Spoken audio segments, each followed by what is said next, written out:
Hello મિત્રો, નમસ્કાર. આજે આપણે એકદમ નવી રીતે અને ઓછી વસ્તુથી મેથી અને દાળનું શાક બનાવીશું. એકદમ હેલ્ધી અને શિયાળામાં ખાવાની બહુ જ મજા આવે છે. સહેજ પણ કડવું પણ નથી લાગતું. તો ચલો આપણે તેની રેસીપી સ્ટાર્ટ કરીએ. સૌપ્રથમ 2 ટેબલસ્પૂન જેટલું ઓઇલ એડ કરીશું. ઓઇલનું પ્રમાણ તમે તમારા શાકની ક્વોન્ટિટી ઉપર રાખી શકો છો. ત્યારબાદ તેમાં રાઈ, હિંગ અને જીરાનો વઘાર કરીશું. અહીંયા આપણે મોગરની દાળ 2 કલાક પહેલાં વોશ કરીને પલાળી દીધી છે, જેથી આપણે જલ્દીથી ચડી જાય છે. ત્યારબાદ કટ કરેલા ઓનિયન અને ટામેટાને એડ કરીશું. ત્યારબાદ તેમાં સ્વાદ પ્રમાણે મરચું એડ કરીશું.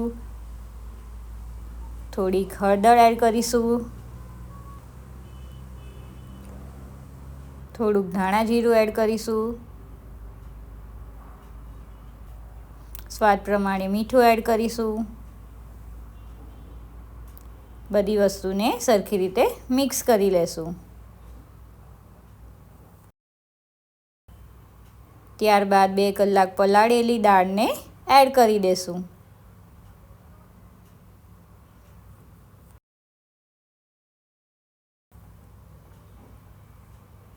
ત્યારબાદ તેમાં હાફ ગ્લાસ જેટલું વોટર એડ કરીશું.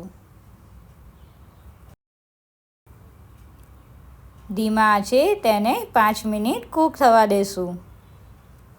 ત્યાં સુધી આપણે મેથીને કટ કરીને વોશ કરી લેશું. 5 મિનિટ પછી આપણે મેથીને એડ કરી લેશું. મેથીનું પ્રમાણ અહીંયા આપણે વધારે જ રાખવાનું છે. શિયાળામાં મેથી ખાવાથી બહુ જ બધા ફાયદા થાય છે. તો તમે આ રેસીપી જરૂરથી ટ્રાય કરજો. ત્યારબાદ બધી વસ્તુને મિક્સ કરી લેશું અને ફરીથી આપણે 2 થી 5 મિનિટ કૂક કરી લેશું. જો અહીંયા તમને પાણીનું પ્રમાણ ઓછું લાગે તો તમે પાણી એડ કરી શકો છો.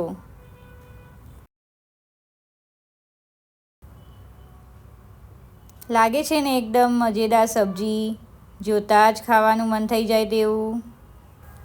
ગરમા ગરમ સબ્જીને આપણે સર્વ કરીશું. શિયાળામાં આ શાક ખાવાની બહુ જ મજા આવે છે અને હેલ્ધી પણ કહેવાય છે. તો રેસીપી ટ્રાય કરવાનું ભૂલતા નહીં.